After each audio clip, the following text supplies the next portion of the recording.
Halo pemirsa, apa kabar Anda hari ini? Langsung dari studio IDX Channel Jakarta, saya Prasetyo Wibowo kembali hadir dalam Market Review yang akan mengupas isu-isu penggerak ekonomi Indonesia. Dan kali ini kita akan membahas terkait dengan sektor pangan di Indonesia yang kali ini menjadi polemik terkait dengan pasokan dan ketersediaan beras di Indonesia.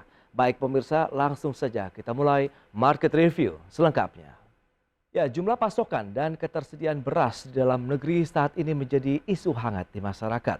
Hal ini disebabkan perbedaan data jumlah stok beras antara Bulog yang menyatakan menipis dan Kementerian Pertanian yang menyatakan surplus.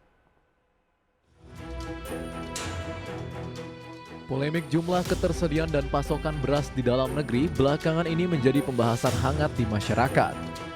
Hal ini disebabkan perbedaan data yang disampaikan antara Perum Bulog dan Kementerian Pertanian terkait jumlah stok bahan pangan utama rakyat Indonesia ini. Dalam rapat koordinasi dengan Komisi 4 DPR RI bersama Kementerian Pertanian dan Badan Pangan Nasional, Perum Bulog mengungkapkan kondisi ketahanan pangan nasional saat ini sangat mengkhawatirkan. Hal ini disebabkan stok beras nasional yang kian menipis. Cadangan beras pemerintah atau CBP di Bulog per 22 November 2022 kurang dari 600.000 ton.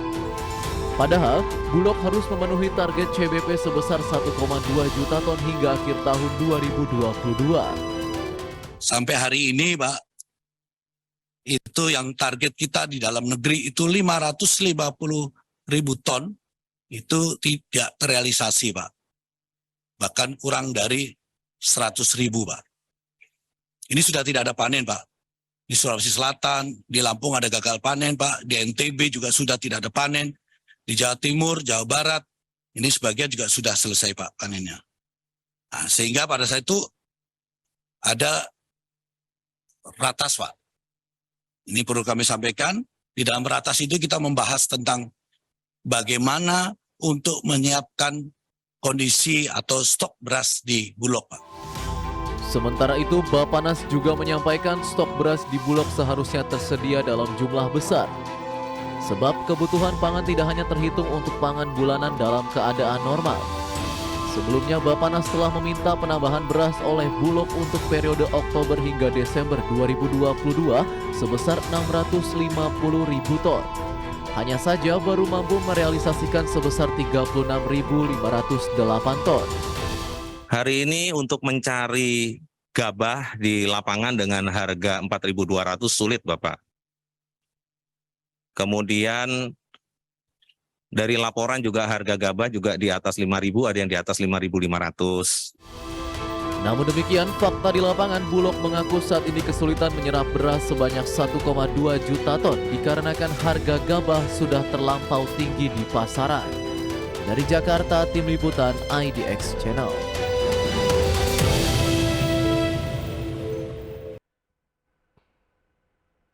Baik pemirsa, untuk membahas tema hangat kita hari ini, stok beras kurang dari 600.000 ton. Bulog harus impor. Kita sudah tersambung melalui Zoom bersama dengan Ibu Rahmi Widiryani. Beliau adalah Direktur Distribusi dan Cadangan Pangan Badan Pangan Nasional atau Bappenas. Selamat pagi, Bu Rahmi. Selamat pagi, Mas Pras. Ya, salam sehat, Bu. Salam sehat, Baik. alhamdulillah. Terima kasih atas waktunya. Langsung saja diupdate, Bu, bagaimana sih sebenarnya kondisi dan ketersediaan pangan di Indonesia hingga hari ini? Eh, Bapak Ibu semua peserta, pendengar ya, Ya. pemirsa IDX. Jadi kalau dari prognosa pangan kami, Badan Pangan Nasional, untuk kondisi pangan 12 komoditas yang kami pantau saat ini ketersediaannya cukup, termasuk beras. Oke. Data menunjukkan bahwa sampai akhir Desember kita masih punya ketersediaan beras di angka 6,7 sampai 6,9 juta ton. Dengan angka produksi untuk November sampai Desember ini masih angka prediksi. Moga-moga tidak ada gangguan di produksi sehingga angka tersebut bisa tercapai. Yang menjadi masalah adalah bahwa saat ini stok yang dipegang pemerintah melalui Bulog kurang dari 600.000 ton. Itu, Mas. Oke. masalah kekurangan stok ini, kalau kita lihat ini sebabnya atau pemicunya apa? Karena memang ramai diperbincangan atau diberitakan begitu di bawah 600.000 ton begitu. Sementara targetnya kan sekitar 1,2 juta ton, Bu Rahmi. Ya, betul. Target pemerintah 1,2 juta ton beras dikelola oleh Bulog. Kenapa jumlah tersebut perlu dipegang oleh Bulog? Artinya BUMN pegang stok yang cukup banyak karena seperti kita ketahui negara Indonesia ini prevalensi terjadinya bencana cukup tinggi. Oke. Seperti kejadian yang baru saja terjadi di Cianjur. Sehingga memang kita pemerintah tuh harus punya stok untuk antisipasi, mitigasi kejadian-kejadian seperti itu.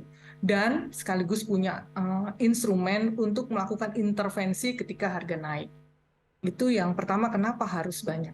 Terus kenapa saat ini Bulog pegang stok hanya sekitar 560-an malah sekarang, 561.998. Kalau kita perhatikan pola panen gitu ya, beras padi dari tahun ke tahun itu puncaknya ada di semester 1, sehingga seharusnya idealnya penyerapan yang dilakukan oleh BUMN untuk cadangan beras pemerintah itu dilakukan maksimal di semester 1, karena pada saat itu petani punya surplus produksi dan itu juga sekaligus memberikan jaminan harga dan pasar untuk produk petani. Semester 1 dimaksimalkan pengadaannya. Kemudian semester kedua saat ini sebenarnya masuk musim gadu gitu. Jadi kualitasnya bagus tapi jumlah produksinya itu kecil gitu. Jadi sebenarnya ini adalah saatnya untuk merilis stok gitu, karena kalau kita lihat kan dia surplus di semester 1, kemudian kan dia ada surplus, nggak surplus sih sebenarnya, ada peningkatan produksi kecil aja di bulan Agustus September gitu, kemudian turun lagi di November Desember gitu.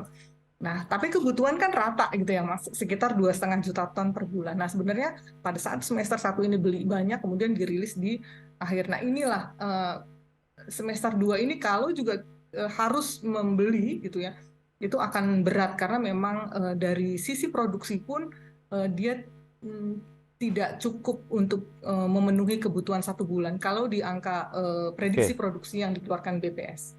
Baik, Bu Rahmi, tapi kalau Anda katakan tadi semester 1 ini menjadi momentum kita menyerap beras produksi lokal begitu. Apakah tidak dioptimalkan pada saat semester 1 untuk menyerap produksi sehingga mengamankan posisi kita di semester 2 ini? Ya, memang seharusnya seperti itu, Mas Pras, mengoptimalkan pengadaan di semester 1. Oke. Ya, tapi ya ini kita sudah masuk semester 2, jadi ya udah kita bagaimana mengoptimalkan pembelian meskipun harga juga sudah tinggi ya. Kemudian bagaimana kita men-top up ini beras yang ada di Bulog 1,2 karena tadi untuk mitigasi antisipasi dan instrumen untuk pengendalian harga. Nah, kalau memang tidak bisa terserap begitu, apakah produksinya yang terbatas begitu pada semester 1 lalu atau ada faktor lain kira-kira Bu Rahmi? Kalau di catatan riwayat produksi yang dirilis dari KSA BPS, produksinya masih tinggi, masih mirip seperti tahun yang lalu gitu kan. Tapi kalau kita perhatikan mungkin menjadi salah satu indikator ya. Harga beras di PIBC. Kalau kita perhatikan center perdagangan beras itu kan mengacu pada pasar induk beras Cipinang ya. Kalau kita perhatikan harga gitu ya Mas Pras, 2022 Januari dibandingkan ke 2021 Januari, harga beras masuk kategori IR3 gitu ya. 2021 tuh harganya masih di angka 8.700-an. Gitu saat minggu pertama. Tapi ternyata di 2022 itu sudah terbentuk harga baru di angka 9.700-an, naik 1.000. Jadi barangnya ada, tapi harganya tuh mahal gitu. Harganya lebih tinggi dibandingkan 2021. Jadi kondisi ini ternyata terus terbawa sampai di akhir tahun. Baik. Jadi kalau kita lihat grafik harga seperti itu. Lantas dengan kondisi yang ada, jumlah yang tadi semakin menyusut 561 ribu ton begitu akhirnya menjadi sinyal pemerintah ataupun Bulog begitu harus segera melakukan pengadaan, dan pengadaannya ini apakah bisa diserap dari produksi dalam negeri atau importasi? Yang pertama tentu saja memaksimalkan menyerap dari produksi dalam negeri.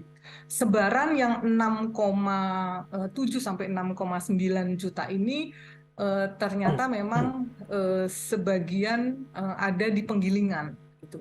Kalau di rumah tangga kan nggak mungkin ya kita tarik gitu. Yang Oke. mungkin dibeli adalah kerjasama dengan penggilingan. Salah satu upaya untuk, karena di petani juga pasti udah nggak ada gitu, jadi pasti udah dijual gitu. Situasi seperti ini tuh kalau kita perhatikan dari prediksi produksi aja di bulan November itu masih di bawah kebutuhan. Kebutuhan kita kan 2,5 juta ton. Di Desember turun lagi 1, sekian gitu. Kurang lagi. Jadi 2 bulan terakhir ini defisit kalau 2 bulan ya dari kebutuhan itu mungkin sekitar 2,5 sampai 3 juta ton gitu. Nah, berarti kan petani begitu panen dia langsung jual gitu. Sekarang ada di mana? Ada di penggilingan. Nah, kerjasama dengan penggilingan ini penting gitu untuk apakah masih ada yang bisa digeser untuk cadangan beras pemerintah. Oke. Selama dia masih tersedia di penggilingan, kemudian bisa digeser untuk penguatan CPP, itu akan memaksimalkan penyerapan dari dalam negeri gitu untuk mengisi CBP kita yang harus top up sampai 1,2 juta ton. Oke. Tapi kalau kita bicara mengenai fleksibilitas untuk pembelian harga padi ataupun gabah di tingkat petani yang sudah dilakukan oleh pemerintah, ini tidak bisa dijadikan salah satu alasan untuk kita bisa membeli meskipun ada kenaikan harga. Kemarin fleksibilitas sudah dicabut, Mas. Jadi pertama kan fleksibilitas ya, dikasih 8.800, tapi ternyata kan harganya udah di atas itu gitu.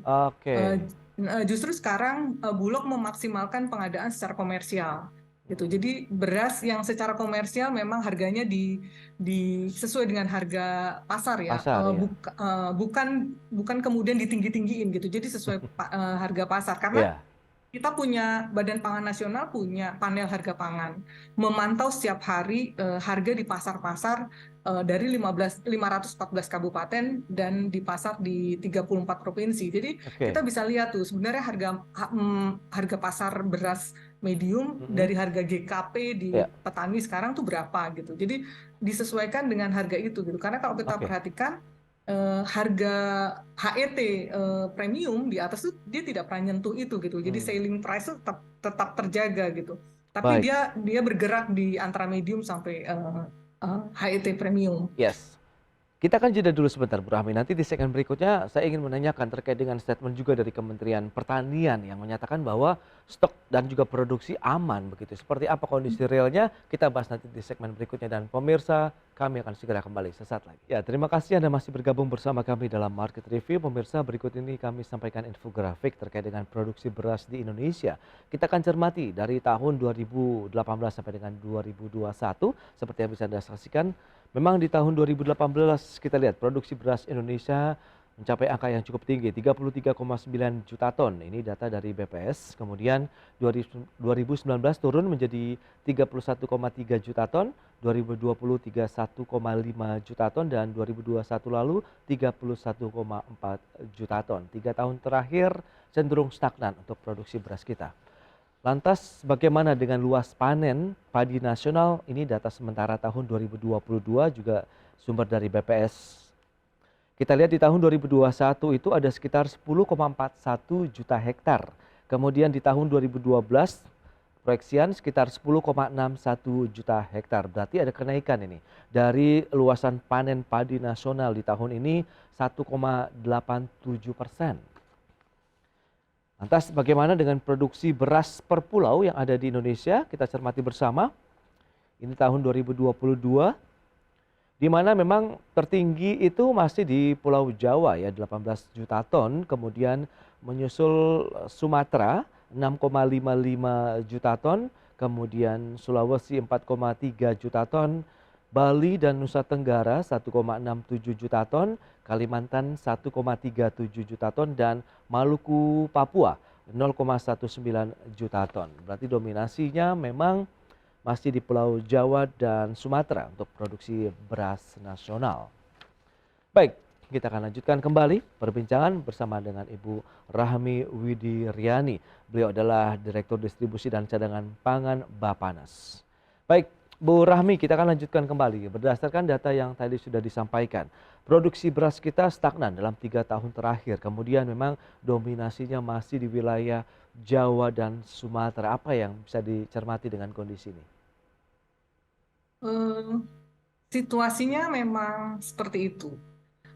Karena sebagian besar lebih dari 50% mengandalkan produksi dari Pulau Jawa. Sementara alih fungsi lahan sangat cepat di Pulau Jawa. Oke. Kementerian Pertanian mengembangkan food estate di luar Jawa untuk membalance, menggantikan gitu, berusaha menggantikan luas panen di luar Jawa. Tapi seperti kita ketahui, tanah paling subur itu sebenarnya di Jawa. Nah, kecepatan penggantian di luar Jawa melalui pengembangan food estate ternyata tidak secepat itu bisa menggantikan penurunan produksi yang berasal dari Jawa. Jadi ini perjuangan tersendiri. Gitu. Di sisi lain adalah ketersediaan bibit unggul, benih unggul untuk padi yang mungkin harusnya beda kali ya untuk tanah-tanah di luar Jawa yang mungkin karakteristiknya berbeda dengan di Jawa gitu. Kebutuhan yang berikutnya adalah kebutuhan pupuk gitu. Karena idealnya memang setiap lokasi itu unik. Seperti pakai resep gitu harusnya. Kalau kondisinya seperti ini tanahnya maka pupuknya seperti ini. Tapi mengeneralisir itu membuat produktivitas cenderung stagnan. Itu prediksi saya ya.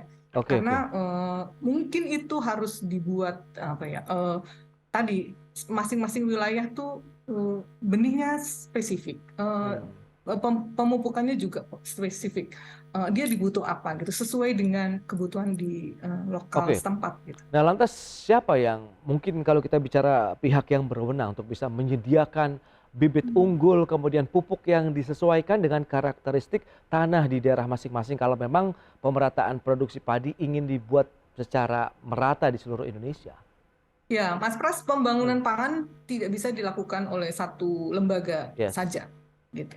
Jadi Kementerian Pertanian juga perlu dukungan dari Litbang gitu ya. Sekarang sudah di BRIN ya.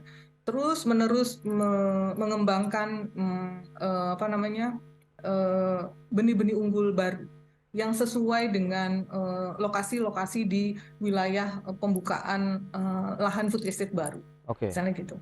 Kemudian yang kedua support pupuk, ketersediaan karena pasti harus ada dukungan dari sarana produksi gitu. Apakah pupuknya sudah sesuai dengan yang direkomendasikan untuk benih tersebut dan lokasi wilayah tersebut. Gitu. Jadi itu tantangan tersendiri gitu yang memang harus dilakukan oleh kementerian lembaga yang memang bergerak di hulu. Nah, kembali ke pertanyaan sebelumnya ini terkait dengan produksi beras nasional di mana Kementerian Pertanian menyatakan stoknya aman. Apa yang bisa Bappenas lihat begitu kondisinya realnya di lapangan, apakah benar demikian? Mengingat tadi Anda katakan semester pertama justru adalah musim penyerapan dari Bulog begitu, dalam artian di sana ada musim panen. Apakah semester kedua ini justru musim tanam yang terjadi begitu di lapangan? Kalau pola produksi ya, pola produksi padi itu bertahun-tahun tidak pernah berubah gitu. Mirip seperti itu aja, semester 1 naik, kemudian turun gitu ya. Terus ada naik sedikit gitu, kemudian turun banget gitu. Jadi memang yang kita kejar untuk pengadaan itu harusnya di semester 1, baru disebarkan ke semester 2 gitu. Sebenarnya itu namanya kalau Pak Kepala Badan selalu menyebutkan namanya inventory management gitu. Jadi bagaimana produksi yang berfluktuasi itu kita kelola, kita manage untuk memenuhi kebutuhan 1 tahun yang memang rata gitu. Kebutuhan bulanannya itu di sekitar 2,5 juta ton. Jadi diratain tuh dengan menyerap pada saat di panen raya di semester 1, kemudian disebarkan di semester 2. Sebenarnya seperti itu gitu pola manajemen untuk stok ya. Ya, dan itu sudah diterapkan begitu sehingga pemerataannya benar-benar bisa dilakukan pada saat kebutuhan yang seperti di semester kedua atau menjelang akhir tahun ini yang ada peningkatan karena tadi ada beberapa kejadian seperti bencana alam misalnya. Itu yang harus kita lakukan, Mas. Kita punya baru Perpres 125 tahun 2022 itu tentang cadangan pangan pemerintah. Itu yang harus kita laksanakan dan manajemen stok itu yang memang harus kita perkuat. Gitu. Jadi supaya pemerintah punya barang, punya instrumen untuk mengintervensi pasar jika terjadi tadi gangguan, gejolak, bencana gitu. Dan itu berlaku untuk 11 komoditas, tidak hanya beras. Oh baik, semua komoditas pangan begitu ya yang ada di pangan Indonesia. Utama. Oke, lantas bagaimana strategi yang harus dilakukan untuk memenuhi tadi kekurangan 600.000 ton di bawah itu bahkan begitu untuk bisa mencapai target 1,2 juta ton. Apakah juga importasi harus segera dilakukan? Tahan dulu jawabannya, kita akan jeda sebentar Bu Rahmi. Baik pemirsa, tetaplah bersama kami. Kami akan segera kembali usai pariwara yang satu ini. Baik pemirsa, kita lanjutkan kembali perbincangan bersama dengan Ibu Rahmi Widiryani, Direktur Distribusi dan Cadangan Pangan Badan Pangan Nasional Bappenas. Ya, Bu Rahmi ini menarik. Lantas strategi apa yang harus juga diterapkan Bappenas begitu suatu lembaga yang juga harus menjamin stok, pasokan dan ketersediaan pangan nasional begitu sehingga tidak ada lagi gejolak mungkin yang diharapkan terkait dengan gejolak sosial di masyarakat ini. Bu Rahmi silakan. Baik, Badan Pangan Nasional sebagai lembaga regulator telah menugaskan Bulog untuk memaksimalkan pengadaan penyerapan dari dalam negeri untuk memenuhi top up sampai 1,2 juta ton. Dan sudah tidak membatasi dengan HPP. Artinya Bulog bisa membeli dengan harga sesuai dengan kualitas yang dijual, yang ada di pasar. Itu yang pertama. Memaksimalkan pengadaan. Bisa dalam bentuk gabah maupun beras. Kemudian yang kedua adalah bekerja sama dengan para penggilingan padi. Karena posisi saat ini yang punya barang adalah para penggilingan padi. Bekerja sama untuk share stok untuk digeser ke CBP. Kemudian kalau kita perhatikan ketersediaan, Mas Pras, kalau kita ke pasar itu pasti ada beras. Nggak ada gitu, ada, hanya harganya yang naik gitu. Karena tadi sudah saya sampaikan dari awal Januari pun di PIBC harganya udah naik 1.000 gitu. Tapi barangnya ada. Kita ke pasar, ke minimarket yang dekat rumah itu beras selalu ada. Karena saya selalu cek setiap minggu. Dan minggu kemarin hari Minggu mereka promo gitu. Yang biasa mereka jual 62, mereka kemarin promo di 57 per 5 kilo. Gitu. Jadi lumayan gitu. Jadi ada beras tuh ada gitu. Jadi masyarakat nggak perlu khawatir gitu. Yang diperlukan adalah bagaimana pemerintah punya barang, punya cadangan pangan sesuai dengan amanat dari Perpres 125 tahun 2022 untuk antisipasi, mitigasi sekaligus intervensi. Karena negara Indonesia itu bukan negara yang dataran semua gitu. Dia kan pulau-pulau, wilayah 3T, ada kendala distribusi gitu ya, harus dipasok karena ketergantungan dari wilayah lain. Nah itu yang harus kita jaga sama-sama. Dan itu memang peran dari CBP yang dikelola oleh Bulog itu seperti itu. Gitu.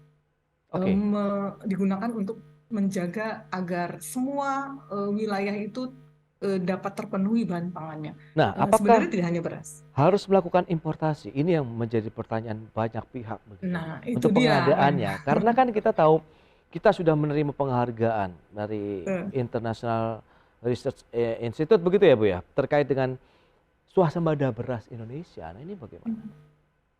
Kalau menurut pendapat pribadi saya, ya. Kalau nanti di Desember ini Bulog berhasil top up, disupport dari teman-teman Kementerian Pertanian untuk kemarin menyediakan beras, gabah beras gitu ya, bisa menggerakkan itu masuk ke Bulog, pasti nggak impor. Karena relatif aman gitu. Sekarang di angka 570, kemudian masuk di 600 gitu. Udah lebih dari 1 juta, itu aman gitu. Kita tunggu aja gitu Mas. Kita tunggu. Semoga memang prediksi panen ini sesuai gitu. Dan kita punya apa ya? Kalau kita perhatikan hujan kan nggak pernah berhenti ya. Artinya Oke. tidak ada kekeringan gitu. Tapi juga semoga tidak terjadi puso gitu ya. Hmm. Tidak terjadi kegagalan panen karena misalnya banjir gitu. Moga-moga enggak. Sehingga prediksi panen kita ada gitu. Tetap terjaga gitu. Nah, kita tunggu nih. Moga-moga sih bisa dapat gitu karena pemerintah harus punya cadangan yang kuat Oke. untuk intervensi. Kalau itu berhasil gitu ya, top up ke 1,2 Ya. dapat, Pak Buas pun tidak akan melakukan impor. Jadi tetap mengutamakan untuk yang penyerapan dalam negeri dulu begitu ya, Brahmi? Ya, betul. Karena itu juga menjadi apa ya? Petani itu yakin gitu bahwa produksi di mereka punya jaminan pasar. Oke. Harga gitu. Mereka tidak akan tersia-sia dengan udah capek-capek nanam terus harganya tuh tersia-sia gitu. Oke. Dan memang untuk perbaikan berikutnya di 2023 setelah Perpres ini, Bulog memang harus turun langsung beli langsung kepada petani supaya tadi petani tuh makin semangat gitu berusaha karena dia tahu bahwa beras dia tuh atau gabah dia tuh akan dibeli. Dan memang sekarang pun setelah ada Perpres itu Kementerian Keuangan sudah memberikan kemudahan dalam pinjaman bunga yang bersubsidi untuk pengadaan cadangan pangan pemerintah. Baik, kalau kita bicara mengenai batasan idealnya dari stok yang ada itu untuk berapa hari atau berapa bulan sih Bu stok beras yang harus dimiliki Bulog ini? Kalau dari negara sebesar ini harusnya mungkin lebih besar ya dari 1,2 sampai 1,5 gitu. Tapi ada beberapa hal yang menjadi pertimbangan kita sama-sama untuk mengelola jumlah cadangan yang begitu besar. Oke. Yang pertama biaya kan. Yang kedua di Indonesia kalau kita perhatikan masing-masing entitas itu mengelola beras dengan sesuai dengan habitnya gitu. Artinya gini, kalau kita perhatikan yang megang beras itu nggak cuma pemerintah gitu, Baik. rumah tangga di Indonesia itu punya kebiasaan gitu. Kita tuh pasti di rumah ada beras gitu, nggak pernah dibuat kosong melompong gitu. Jadi kalau udah tinggal sekilo 2 kilo pasti beli lagi. Jadi secara ketersediaan setiap rumah tangga itu punya gitu. Kemudian ada di level penggilingan. Jadi penggilingan pun gitu dia akan beli sebelum habis gitu. Jadi dia punya juga habit untuk menyimpan. Belum lumbung masyarakat. Kemudian cadangan beras di pemerintah daerah, provinsi dan kabupaten kota. Kemudian juga Horeca, hotel, restoran, catering juga nggak pernah nol gitu. Nah, itu yang menjadi perhitungan kita selain produksi dan kebutuhan, kita juga memperhitungkan seperti itu. Nah, berapa sebenarnya idealnya negara punya gitu? Kalau ideal dari angka ideal ya tentu kita makin banyak makin bagus. Iya, betul. Tapi dengan pertimbangan tadi, minimal kita punya instrumen ketika terjadi bencana, mitigasi, kemudian daerah rentan rawan pangan. Kita punya instrumen untuk di-deliver secara cepat gitu. Yang nggak usah pakai mikir lagi, nggak usah minta-minta dari mana gitu, langsung di-deliver gitu. Oke. Nah, termasuk ketika terjadi kenaikan harga di suatu wilayah yang misalnya karena ada kendala transportasi atau gagal panen membuat daerah tersebut tiba-tiba harganya melonjak. Nah, itu tinggal diintervensi dari instrumen CPP. Oke, berarti kita masih menunggu ya langkah berikutnya yang dilakukan oleh Bappenas maupun Bulog dan juga lembaga kementerian lainnya yang terkait dengan bagaimana menjamin ketersediaan stok pangan khususnya beras di Indonesia sehingga tadi penyerapan dalam negeri bisa dioptimalkan. Mungkin kalau memang bisa diperoleh dari dalam negeri ya alhamdulillah, tapi kalau tidak bisa ya kita mau tidak mau harus melakukan importasi begitu ya Bu Rahmi ya. Ya, itu upaya terakhir. Yes. Oke. Jika kita memang sudah tidak ada lagi yang bisa dilakukan untuk men-top up cadangan beras. Baik, Bu Rahmi, terima pemerintah. kasih banyak ini atas waktu dan sharing yang Anda berikan untuk pemirsa IDX Channel hari ini. Selamat melanjutkan aktivitas Anda kembali. Salam sehat, Bu Rahmi. Terima kasih.